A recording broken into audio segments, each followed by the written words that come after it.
खेला था OMR sheet से छेड़खानी का। ओएमआर शीट से छेड़खानी का था, इसके मतलब क्या था? इसका मतलब यह था कि ओएमआर के अंदर लाखों रुपए लेकर -6 को 259 में बदल दिया गया। स्कैनिंग में वास्तविक नंबर निकल कर आ रहा था 35, परिणाम के बाद 191, 68, 160, 63, 208, -6, 259।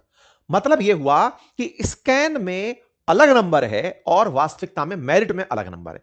यह बात जब एसओजी को दिखी तब खेला समझ में आया कि यहां पर स्कैन में कोई त्रुटि नहीं, पेपर चोरी नहीं, सब कुछ पारदर्शी। यहां से उस मशीन की कंपनी तक जाने में बीज के मामले में गड़बड़ आ गई। ला खेला कर दिया यहां पे। इस बार घोटाले के अंदर जो बात निकल कर आई वो युवाओं को निराश करने वाली थी। हजारों छात्र जो दिन रात मेहनत करते हैं, घर से दूर हैं, पिताजी ने बहुत मेहनत से पैसा कमा के बच्चों को पढ़ने भेजा हुआ है, बच्चे मेहनत भी कर रहे हैं, लेकिन उस मेहनत को पूरी तरह से जो नाकामयाब कर रहे हैं वो लोग जो कि भ्रष्टाचार का साधन अपनाते हुए, अपराध करते हुए समाज के लिए बुराई बनकर समाज के बीच में बैठे हुए हैं। इन लोगों की वजह से समाज में, या इन समाज कंटकों की वजह से समाज में वो बालक जो वाकई में मेहनती हैं, जो चाहते हैं कि उन्हें उनके लिए उचित परिणाम मिले, उनके लिए लायक नौकरी मिले ताकि वो घर वालों के लिए काम कर पाएं, घर परिवार समाज में अपने लिए जो उन्होंने निमित्त बना रखी हैं चीजें उन्हें पूरा कर पाएं, वो कहीं दूर हाशिए पर रखी रह जाती हैं। हाल ही का एक ऐसा मसला हुआ जिसमें राजस्थान में एक भर्ती परीक्षा जो कि 18-19 के अंदर आयोजित की गई थी, उस भर्ती परीक्षा के ओएमआर के अंदर ऐसा खेला हुआ कि जिसे समझने में, अगर आपको डायरेक्ट पढ़ा दिया जाए तो शायद आपको ये समझ ही ना आए कि ये खेला हुआ कहां था। ना नकल कराया गया, ना पेपर बिठाकर सॉल्व कराया गया। अपन कई बार पेपर लीक होने की बात सुनते हैं, उससे कहीं ऊपर तक का मामला था। आपको पता चलता है कि पेपर ही लीक करा दिया गया, आप पेपर लीक में पेपर को याद करके पहुंचे, आपको पेपर याद करा के पहले ही दे दिया गया था, आप जाकर गोला भर के आ गए। ये एक विधान था। एक तरीका जो अपनाया जाता था वो पहले था कि आप अपने कान में ब्लूटूथ लगाकर डिवाइस पहुंच गए, आपको आंसर बता दिया जा रहा है, आप अंदर बैठे बैठे आप क्वेश्चन बता रहे हैं, सामने वाला आपको आंसर बता रहा है। नकल के अंदर इस बार जो खेला हुआ वो ओएमआर से हुआ। अब आप पूछेंगे ये कैसे, मतलब कहां खेला हुआ, मतलब ये किस तरह से पेपर के अंदर लीकेजेस हुआ? पेपर सही, सब कुछ सही, रिजल्ट सही, कहीं कोई नकल नहीं, लेकिन जो आप गोला भर के आते हैं, क्योंकि आरएसएसबी जो परीक्षाएं आयोजित करा रही है, एक दिवसीय परीक्षाएं, उनके अंदर परीक्षाओं में गोला भरवाया जाता है। क्वेश्चन लिखा, क्वेश्चन के अंदर एक ओएमआर शीट होती है। इस ऑप्टिकल मार्क रीडिंग जो शीट होती है, इसके अंदर आप अपना सही आंसर काले रंग के गोले से भर देते हैं। और प्रावधान तो अब यह भी कर दिया गया कई परीक्षाओं के अंदर कि आप कोई भी गोला खाली ना छोड़ें ताकि कोई और ना भर दे। लेकिन इस गोले में भी गोला कर दिया गया। मतलब समझिए कि आपने गोला किया, इसको रीड करने के लिए एक ओएमआर मशीन होगी जो कि इसको पूरी तरह से रीड करेगी। ऑप्टिकल मार्क जो आपने बनाया है, इसको रीड करके वो आपके नंबर्स को अपने पास रख लेगी। तो ना तो कभी इसमें कोई त्रुटि होगी, ना मशीन की रीडिंग में कोई त्रुटि होगी, कहीं ह्यूमन इंटरफेरेंस है ही नहीं। आप सोचेंगे कि सब कुछ सही है। सोचिए कि आज आप 2026 में खड़े हैं, 2019 की जानकारी आप तक पहुंच रही है। 8 साल पुराना प्रकरण बाहर निकल के आ रहा है। 8 साल पुराने प्रकरण में जिन्होंने जाली नौकरियां पाई थी, उनकी नौकरियों को 5-5, 6-6 साल हो चुके हैं। अब जाकर एसओजी को पता चल रहा है कि खेला ओएमआर में हुआ था। एक जानकारी है कि -6 नंबर पाने वाले के 265 नंबर बढ़ गए। आपके दिमाग में सवाल बनेगा कि यार -6 के 265 नंबर बन गए, पता किसको चला? भाई देखो, रिजल्ट जब आया होगा तब तो वो पास ही मिला होगा। तो क्या ये कॉपी रीचेक होने गई थी? नहीं, ऐसा कुछ सिस्टम ही नहीं है रीचेकिंग का। तो फिर क्या हुआ था? किस तरीके से ये पता चला कि -6 वाले को 265 नंबर मिले? ये तो बड़ा सवाल दिमाग में सुनते ही खबर आने वाली बात है कि यार फेल को मेरिट में कोई कैसे ला सकता है? फेल था तो फिर तो आप कहेंगे अरे सर, वो जब आंसर जब मेरिट बना रहे होंगे तो मेरिट बनाते समय, आंसर भरते समय, जिस समय पर मेरिट के नंबर लिखे जा रहे होंगे या मेरिट के लिए रैंकिंग लिखी जा रही होगी, उसी समय पर कुछ हेर फेर कर दिया होगा। नहीं साहब, खेला था ओएमआर शीट से छेड़खानी का। ओएमआर शीट से छेड़खानी का था, इसके मतलब क्या था? इसका मतलब यह था कि ओएमआर के अंदर लाखों रुपए लेकर -6 को 259 में बदल दिया गया। लेकिन उससे पहले एक सबसे जरूरी बात, और वो ये कि एक छोटा सा कार्य जो हम अक्सर आपसे रिक्वेस्ट करते हैं, वो है चैनल को सब्सक्राइब करने का। मेरे प्यारे साथियों, जहां आप मुझे सुन रहे हैं उसके नीचे एक सब्सक्राइब का बटन दिया हुआ है, जिसे दबाने में कोई खर्च नहीं आता। आपका समय लगता है 2 सेकंड का, लेकिन आपकी ये 2 सेकंड की कीमत हमारे लिए हौसला बनती है। अगर आप इस छोटे से काम को करते हुए आगे बढ़े तो यह हमारे लिए बहुत ही सकारात्मक रहेगा, हमारे हौसले को बढ़ाएगा, हम आप तक और अच्छा काम लेकर पहुंचेंगे, ये और सुनिश्चित करेगा। कहानी को विस्तार से सुनते हैं। देखो, 2019 में 3 भर्ती परीक्षाएं हुई थी। एक सुपरवाइजर महिला अधिकारी था, दूसरी प्रयोगशाला सहायक, तीसरी कृषि पर्यवेक्षक। 3 परीक्षाएं हुई थी। 3212 पदों पर कुल परीक्षाओं के अंदर पद थे। आवेदनकर्ता अभ्यर्थी 9.5 लाख थे। और इनमें से 38 अभ्यर्थी ऐसे थे जिनके साथ ये ओएमआर वाला खेला खेला गया। गिरफ्तार किए गए 5 आरोपी, ये हैं वो 5 आरोपी जो गिरफ्तार हुए। अब ये 5 लोग कौन कौन है? शादान खान, विनोद कुमार गौड़, श्रीमती पूनम माथुर, संजय माथुर, प्रवीण गंगवार। यहां पर ये जो संजय माथुर और प्रवीण गंगवार नाम के जो व्यक्ति हैं, ये दोनों की दोनों आरएसएसबी यानी राजस्थान कर्मचारी चयन बोर्ड के ही कर्मचारी हैं। यहां पर संजय माथुर और प्रवीण गंगवाल, ये दो जो व्यक्ति हैं, ये दोनों की दोनों सरकारी कर्मचारी हैं, आरएसएसबी के अंदर नौकरी करते हैं। इन दोनों ने इन दोनों के साथ मिलकर सारा खेला किया। अब ये दोनों कौन है? ये दोनों हैं ओएमआर मशीन को ऑपरेट करने वाली कंपनी के कर्मचारी। मतलब जहां पर ओएमआर स्कैन होकर जा रहा था, उस कंपनी के अंदर ऑपरेटर्स थे। ये दोनों कौन थे? ये सरकार के ऑपरेटर्स थे। ये कौन थी? ये अभ्यर्थी थी जो ये सारा खेल करवा रही थी। मामला क्या था? ये 3 भर्ती परीक्षाएं, 3 भर्ती परीक्षाओं में इतने लोग। हुआ क्या था? हुआ क्या कि दिल्ली की एक प्राइवेट कंपनी है जिसका नाम है राघव लिमिटेड। अब ये जो राघव लिमिटेड नाम की कंपनी है, इसको ओएमआर को स्कैन और डेटा प्रोसेस करने का काम दिया गया था। मतलब समझो, आपने परीक्षा दी, आपने क्वेश्चन पेपर भरा, उसके बाद में क्वेश्चन पेपर किया, उसके बाद में अपने आंसर्स को आपने ओएमआर में टिक कर दिया कि भाई क्वेश्चन नंबर 1 का मेरे अनुसार आंसर बी है, आपने बी पर गोला कर दिया।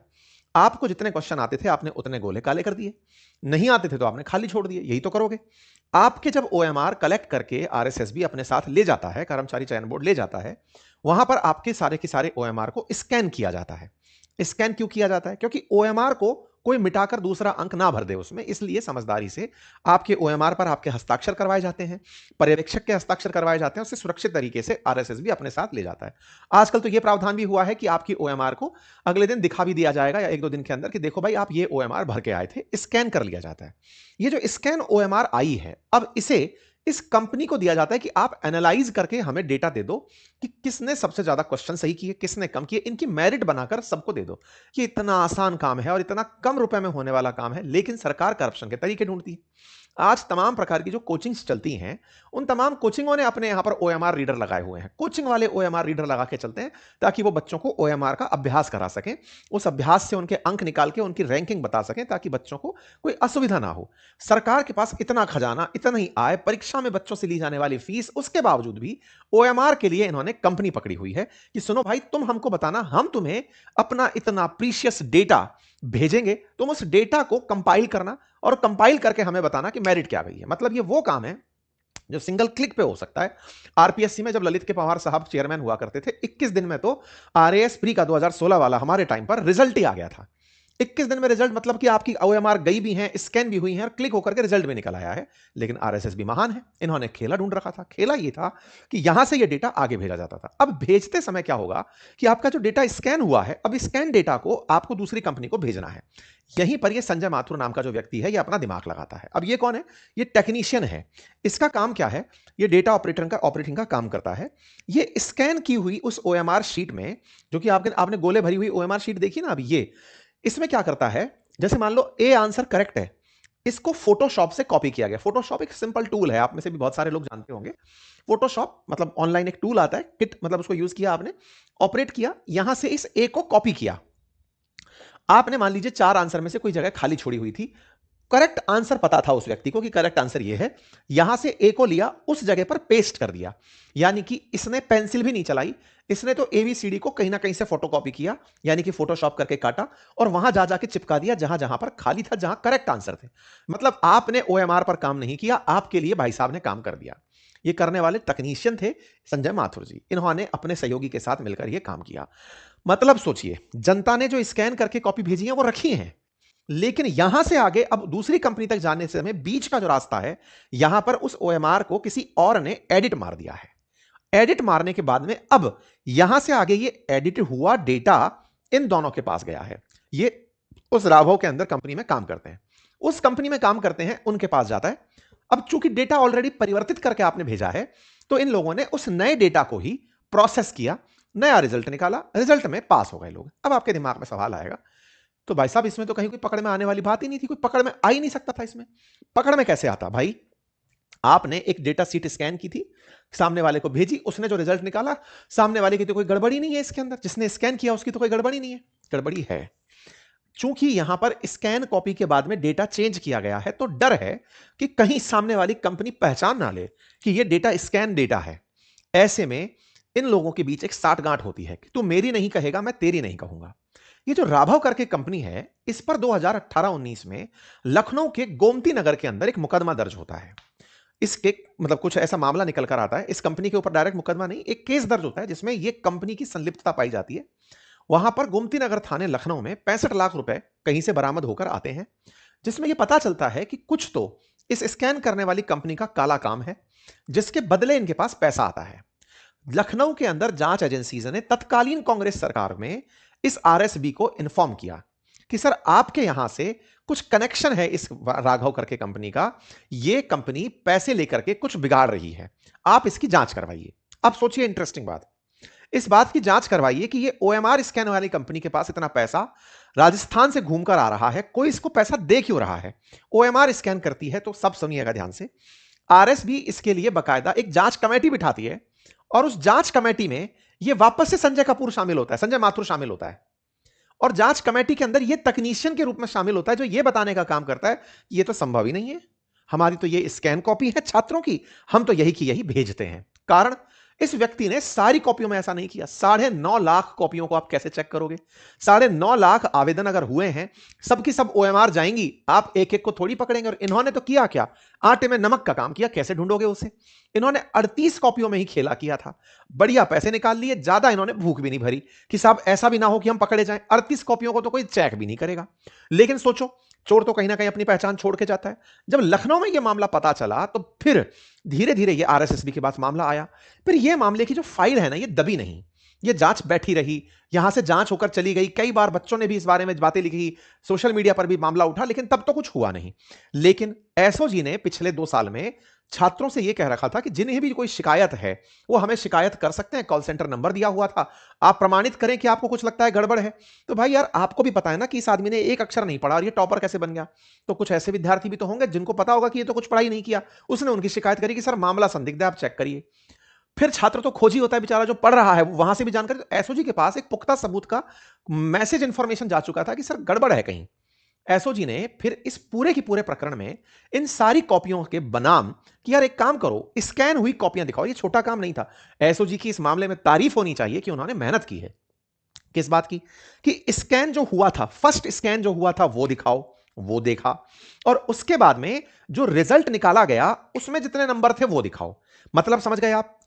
पहला जो पेपर देकर बच्चा आया उसकी स्कैन कॉपी, और उस स्कैन कॉपी के बाद जो रिजल्ट आया है वो कॉपी, इन दोनों को सेपरेट सेपरेट करके चेक किया तो 38 ऐसे नाम निकल कर आए जिनमें जो नंबर था वो कुछ और था। जैसे 35 नंबर बन चुका था 191, स्कैनिंग में वास्तविक नंबर निकल कर आ रहा था 35, परिणाम के बाद 191, 68 160, 63 208, -6 259। मतलब यह हुआ कि स्कैन में अलग नंबर है और वास्तविकता में मेरिट में अलग नंबर है। यह बात जब एसओजी को दिखी तब खेला समझ में आया कि यहां पर स्कैन में कोई त्रुटि नहीं, पेपर चोरी नहीं, सब कुछ पारदर्शी। यहां से उस मशीन की कंपनी तक जाने में बीच के मामले में गड़बड़ आ गई, ला खेला कर दिया यहां पे। अब सवाल आएगा, सर उस कंपनी ने कैसे गलती की होगी जिसने ये स्कैन किया? असल में क्या था कि वो भी अपने चुनिंदा लोगों को पास करवाता था इन्हीं टेक्नीशियन से। उन्हें पता चल गया कि ये चोर हैं और काम करेंगे हमारा। खेला तो यही लोग कर रहे थे। एसओजी ने जब उस कंपनी के लोगों को पकड़ा तब उन्होंने कहा कि सर बिना सरकारी कर्मचारी के हम ये नहीं कर सकते, क्योंकि स्कैन वहां से होकर हम तक आता है। तो बोले हमसे ज्यादा गुनहगार तो आपकी अपनी सरकार में लोग बैठे हैं, वो तकनीशियन है जो काम कर रहा है। तो उसको पकड़ा जब गया तब पता चलता है कि ये लोग मिलकर के, आधे क्लाइंट तेरे मान ले आधे क्लाइंट मेरे, यानी कि दोनों लोग मिलकर करेंगे, पकड़ में ही नहीं आएगा, इतना नीट एंड क्लीन काम। सर संदेह कैसे हुआ?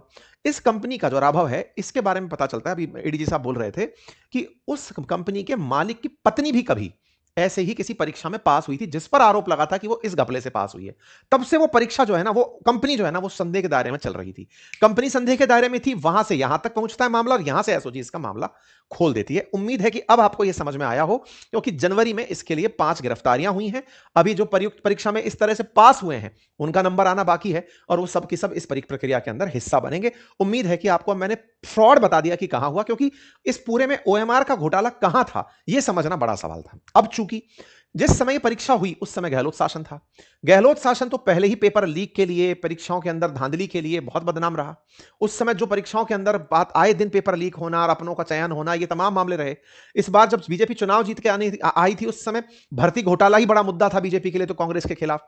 तो पुराना मामला और खुलकर आ गया। और ऐसे समय में जब पंचायती राज के इलेक्शन होने जा रहे हैं, उस समय पर फिर से यह मामला निकल आना। तो इसकी एक तरह की पोजीशनिंग जो है ना वो की जा रही है कि अपोजिशन पहले इतने पेपर चोरी करवाता था या उसके कालखंड में जांचें दबा दी जाती थी। सरकार पर आरोप लगा रहा है अपोजिशन कि आपकी सरकार के पास इस बात की सूचना आई थी, लेकिन आप लोगों ने उस पर कोई कार्रवाई नहीं की। लखनऊ के अंदर गोमती नगर में जो एफआईआर के तहत 61,50,000 रुपए बरामद हुए थे, उसकी सूचना उस समय के चेयरमैन और राजस्थान सरकार को दी गई थी, लेकिन कोई ठोस कार्रवाई उस समय नहीं हुई। तो क्या सरकार की मंशा इसमें खुद से लिप्त होने की थी? मतलब यह सब पता चल रहा है कि 4 लोग पकड़ के हम कहें कि मामला खत्म हो गया, लेकिन इस तक का पैसा कहीं ऊपर जा रहा हो, ऐसा तो नहीं है। कांग्रेस के समय में 143 मामले दर्ज हुए थे।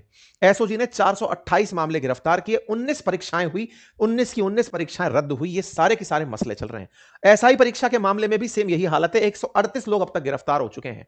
इस बात पर एडीजी के द्वारा बयान भी दिया गया, विशाल बंसल जी के द्वारा, और उन्होंने पूरी प्रक्रिया बताई। कुल मिलाकर के मामला आपको पता चल गया। बीजेपी इस समय कांग्रेस पर हमलावर है कि भाई तुम लोग तो पेपर ही पेपर लीक कराते थे। अब अशोक गहलोत जी की बारी। इनने कहा कि देखो भाई, आपने कहा कि ये सब काम हुए, हमने भी अपने तरीके से सारे काम किए। हमने अपनी तरफ से 250 से अधिक गिरफ्तारियां करवाई, पेपर जो लीक हुए उनकी संपत्तियों पर बुलडोजर चलवाए गए, 10 करोड़ रुपए का जुर्माना लगाया गया, उम्र कैद की सजा दोषियों को दी गई। ये सब काम हमने किए, कानून तक ले आए। लेकिन आप बताओ कि पिछले 2 साल में भी परीक्षाएं इन्हीं तकनीशियन ने करवाई होंगी। भाई जब आरएसएस भी परीक्षा करवा रहा है, तो आरएसएस भी की परीक्षा कराने में जो आज तकनीशियन जो अभी संजय माथुर है, यही लोग तो अभी भी करा रहे थे, और सबकी सब कंपनियां वही की वही काम कर रही हैं। तो इन 2 सालों में इन्होंने ऐसा नहीं किया होगा, इसकी क्या गारंटी है? 35 लाख बच्चे इन दिनों परीक्षाएं दिए हैं, छोटी मोटी संविदा, नर्स, कृषि पर्यवेक्षक, कनिष्ठ लेखाकार, संगणक, समान पात्रता परीक्षा। इनमें ऐसा नहीं हुआ होगा, इसकी क्या गारंटी है? इसकी जांच करवाइए, क्योंकि आपने लोग थोड़ी बदल दिए, बात में तर्क भी है। तो ऐसे में सत्ता पक्ष के ऊपर भी अब सवाल आ रहे हैं। सत्ता पक्ष से फिर इसी प्रकार हनुमान बेनीवाल जी भी सवाल पूछ रहे हैं कि भाई इधर की तरफ तो बीजेपी का आरोप लगा रही है कांग्रेस पर, कांग्रेस का बीजेपी से भी सवाल सही है कि इन 2 साल की परीक्षाओं को भी चेक करा लो। लेकिन हमारा तीसरा ही मसला है। तीसरा मसला यह कि अभी कनिष्ठ तकनीकी सहायक परीक्षा पर विवाद हुआ था, जिसमें ओएमआर शीट के ऊपर विक्षक यानी कि जो इन्विजिलेटर है वो, और जो अभ्यर्थी है उसके साइन की ही जगह नहीं थी। जब दोनों के साइन की जगह खाली है, तो ऐसे में पहले ही पता चल रहा है कि किसका पेपर है, किसको किसी से मतलब ही नहीं है। तो पेपर लीक होने की मतलब इससे ज्यादा ओएमआर में क्या घपले हो सकते हैं? ये तो ताजा घटना है।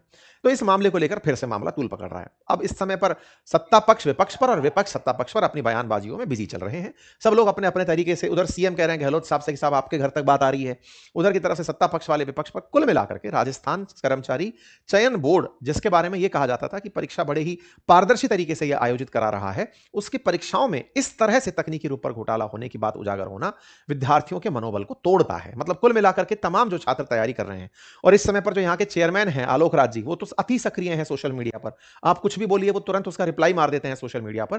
तो छात्र उनको पहले भी ओएमआर की शिकायतें कर रहे थे, तब उनका डिफेंसिव आर्ग्यूमेंट हुआ करता था कि मेरे कार्यकाल में नहीं हुआ। आज भी वो वही कह रहे हैं मेरे कार्यकाल में तो नहीं हुआ।